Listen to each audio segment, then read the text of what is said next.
You're listening to the Act As If podcast with Coach Roel. Real life success stories in business and investing as they happen. And now, here's your host, Coach Roel. Welcome to this episode of the Act As If podcast with yours truly, Coach Roel. This episode, I have the distinct honor of welcoming actually one of my trainers. I just realized that this is one of my trainers from back in the day. Oh gosh, going back maybe 9-10 years now. Her name is Elizabeth Kelly. She is an experienced real estate investor, and even that is kind of an understatement. She has trained literally thousands of real estate investors in Canada, at least. I'm not sure if anywhere else, but I know for sure in Canada. And she's here with us now to catch us up on how life has been since last time we talked. Welcome, Elizabeth. How are you? I'm awesome. Thank you so much for having me. It's such an honor to be here in your very first season. I appreciate the invitation. Yeah, isn't that crazy? I just realized just right now, I was actually sitting in one of your classes about, 8-9 years ago, I think. Creative finance, rent to own, lease option. Yeah, that kind of blows my mind. It makes me go, I try not to think of myself as a dinosaur, but I really feel like, there's been a lot that's happened in the world of real estate and investing in the last 15 years. So it's pretty amazing. I consider myself very fortunate to be here. Mm-hmm. Yeah, for sure. I would not use the term dinosaur, but maybe OG. Okay, OG, I'll take that. Or OREI, Original Real Estate Investors from back in the day. Yeah. But I wanted to really catch up with you with how everything's been with you. Like, how's life? Like, first of all, I guess, I know you've launched a coaching business for a little while now, but wherever you want to start, with your personal real estate investing, with Sandstone, or with your coaching, how are things? Things are amazing. I really, it's funny, when I started out as a real estate investor, I didn't envision very well the future that I wanted to have. And things have just happened, not to me, but for me on my journey. And it's been incredible. So as you mentioned, my main why, or where I spend most of my time now is in my coaching business. And I just love it. It gives me such a great opportunity to be able to help amazing people, achieve their dreams in real estate, and be able to really focus on how do I want to achieve financial freedom? How do I want to enrich, my life and the lives of my family members and my friends? So that's probably been the biggest gift, I want to say, is that real estate and my journey has given me, is the opportunity to be able to really make a difference for people. My clients, on a daily basis, they continue to challenge me and to inspire me. So I'm always learning, I'm always growing. Every day is different, and I never get bored. And that's really what I want for my future moving forward too, is I want to be challenged and to learn every single day. I don't want to get stagnant. I don't want my days to run together. I love the variety. So that's been a fantastic part of my journey for sure. That's excellent. So when it's been about 3 years since we last kind of messaged each other, how has the real estate coaching changed in that time frame? That's such a great question. It's not so much the coaching that's changed, although I feel like I've really hit my stride. I've hit my groove. It was working for Rich Dad and teaching classes and being a trainer. You're in front of the room, and there's sometimes a couple of hundred people there who are spending 3 days with you and just trying to soak as much information in as they can to go home and apply it. And making the transition to being a one-on-one coach has been it's been a transition where, now I have the freedom to decide, what do I feel is important that people know, and how much do I want to share about my journey? Because I like to be really transparent with my clients. I don't want to be one of those people who likes to pretend that, real estate is all roses and sunshine. Like, I'll talk about the deals where I lost money. I'll talk about the times where I made a bad decision and it cost me, whether it's a relationship or financially or something, an opportunity. I like to be really honest, and I have the freedom to do that with my own business.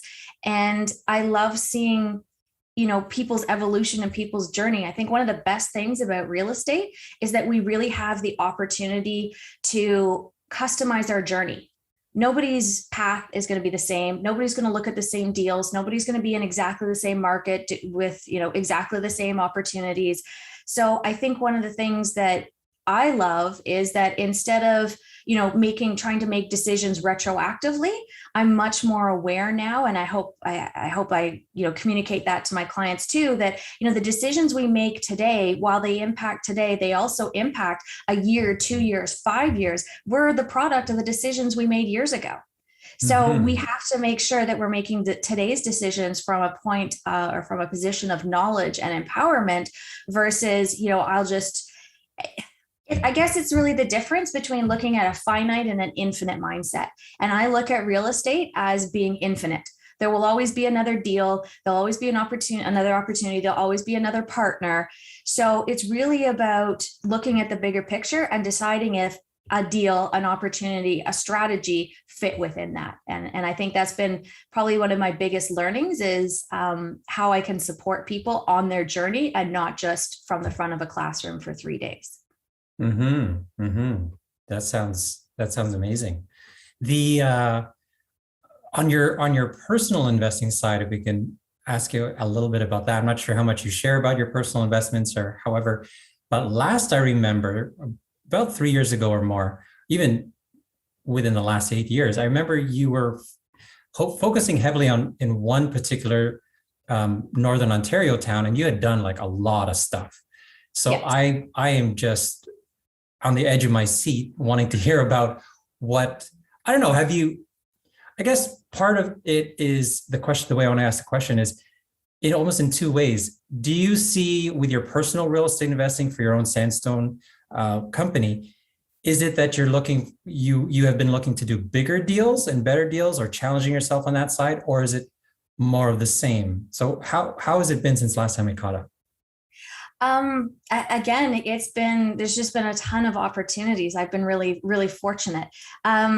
What I have noticed for a lot of people is real estate is not a set and forget type of thing. Like, we don't buy one property and then just hold on to it and I think that's a lot of what investors did in the past, perhaps.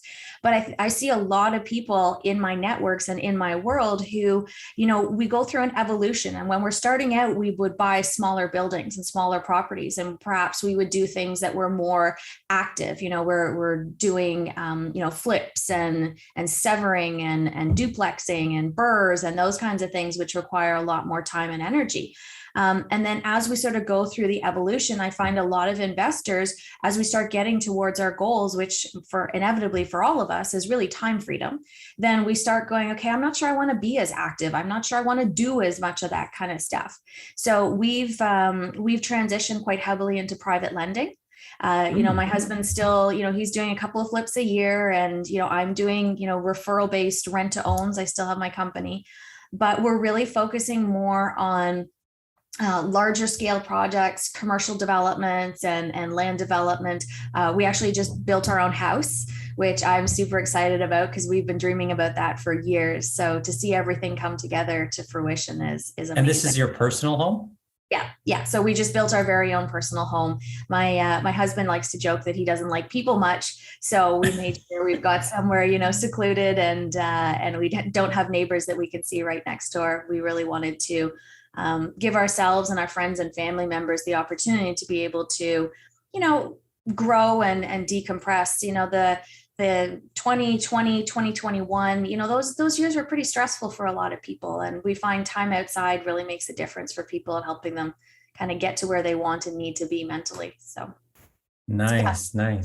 So we've got Same old Emmett, huh? Little bit standoffish, but a big cuddly teddy bear on the inside, right? yeah, well, he's an engineer, right? So they're Yeah. engineers. I just find they're wired completely differently. Like their brains are so process oriented that, like, the soft, cuddly, emotional stuff, like that's, I mean, it's a personality type too, right? Like you and I both know that there's two personality types out of the four in the disc that are really more task oriented than they are people. And usually we marry people that are the opposites to us. So I guess that makes me the people person, and that makes him the task person. So yeah. Speaking of that home that you built for yourself, that is a dream of mine. Oh, And anyways, it's this more on that, I guess, another time. But please, can you, I'm going to give you full autonomy to gush about this dream home of yours. I want to hear about it. Can you walk me through it? Help me visualize it in detail. What is this home that you built for yourself? What does it look like? It's beautiful, and it's really, I mean, obviously being in the world of real estate, we look at the world differently. Everything is looking at this house and looking at this design and everything. So there's sort of a lot of ideas I've had over the years that have kind of really come together for this. Obviously, it's a larger home. It's 5 bedrooms and 6 bathrooms. And it's just in the middle. We've got all kinds of land around us, so it's quiet and peaceful. I made sure that we had a separate unit or structure built so that anybody coming to visit can be comfortable and have their own space, and it really feels more like an oasis and a retreat. That was really important to me. I've always wanted to have several dogs, to be able to rescue and rehabilitate, dogs that have had a tough life. There's a lot of them, unfortunately, out there. So, we've got that, and we've got, some variety of other little animals kicking around on the property. And it's just, it's very modern. It's very clean. I don't like clutter. I just like things really simple. And it's funny being in my own, beautiful kitchen. I've discovered that I actually don't dislike cooking. I actually enjoy cooking. I just need the right environment to cook in. So that's been a really big kind of awakening for me, because I never enjoyed cooking, and I did it sort of under protest. So that's been a really awesome learning, as well as, experimenting and finding new ways to create heart healthy and happy meals that make people feel good, I guess would be the best way to put it. Mm-hmm. And you mentioned a little bit about the proximity to neighbors. Like what does the lot kind of look like? How far are the neighbors? What part of the world is it? I'm not even sure. Well, it's in Ontario, around Peterborough. We've got about 100 acres. So it's, far enough that we're away from neighbors, and it's quiet, but close enough that, if I feel the need to go to Costco, it doesn't take me long to get to the closest Costco. And I love that. Wow, gorgeous. What I missed about living up north is I miss my Costco. Like I go back, I'll go home to see family, or when I went home to see family, I'd be at Costco 3 or 4 times in a week just because I could. Mm-hmm. And where is home for you again? Newmarket. I grew up in Scarborough, but we have a place in Newmarket as well. Okay. And so you mentioned a little bit about your passion for rescue dogs. So the non-business side, more of the personal side, what are some things you're most proud of being able to have the time freedom, as you mentioned, to be able to do outside of the world of money and investing and business and stuff?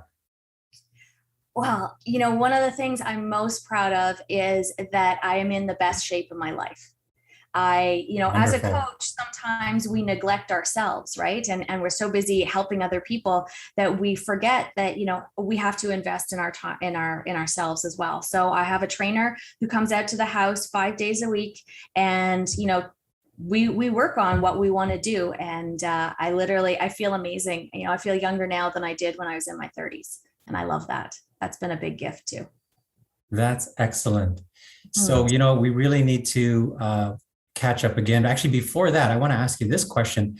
From this point, I know you've always been very goal-oriented and and in terms of sharing your knowledge with other students, myself included, once upon a time. From this point going forward, what do you think, or what do you see for yourself as the next level? Wow, that's a great question. I can see the deals growing and the partnerships growing. I mean, I like the challenge. So, I think the opportunities will continue to get bigger. But I find as the network grows, the opportunities are different too. Again, the challenge I think is the most important part. Like I want to continue to obviously maintain, my health and, be able to continue to give back to my community and to my family and my loved ones. But I think the opportunity to continue to, look at bigger things, look at larger developments, moving into, so I've always been intrigued by the ones that are, sort of commercial on the ground floor, the way you can almost create a community where you have commercial on the ground floor and then residential above it. I'd say that's one of my sort of main aspirations is I'd like to be part of a development like that in the future. Excellent. Well, we definitely would love to hear about that once that starts to get underway. So putting you on the spot, we're going to have you back on this podcast. Who knows, maybe 2, 3, 4 years in the future, once I have a few extra 100,000 viewers and downloaders, right? Absolutely. That'll come in no time. You'll just blink and they'll all be there for you. Excellent. Well, Elizabeth, I really want to thank you sincerely for being on my inaugural season of the Act As If podcast, and we'll talk to you again in the near future. Awesome. Thank you so much. It's a pleasure, and I wish you all the best. Look forward to catching up with you in a few more years. Thanks, Elizabeth. Thanks. So this has been Elizabeth Kelly on the Act As If podcast with yours truly, Coach Roel. Catch us for part 2, where we'll talk to Elizabeth today in the present day and unpack this Act As If episode in part 1 that we just did. And we'll find out how much of that stuff that she talked about is actually true today in reality, and how much of it was aspirational and part of the Act As If part of the story. So make sure to catch that next time.